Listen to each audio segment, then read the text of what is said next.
我係 Pauline，已經參加咗星展義工隊5年啦。義工探訪咧，可以俾到社會上一啲支援較薄弱嘅老友記得到多一啲關懷同埋幫助。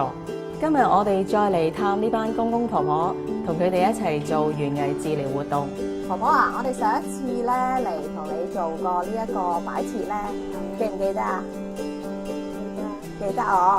我參加星展嘅園藝大使咧，係好想了解點樣可以利用園藝去幫助有認知障礙嘅老友記。今次嘅園藝治療活動，我哋準備咗啲乾花俾老友記聞下佢哋嘅味道，睇下乾花嘅顏色，觸摸乾花嘅質感，刺激佢哋嘅感覺，幫佢哋維持翻現有嘅感官反應。透過園藝治療活動，可以令到老友記喺社交、情緒同認知方面都得到改善。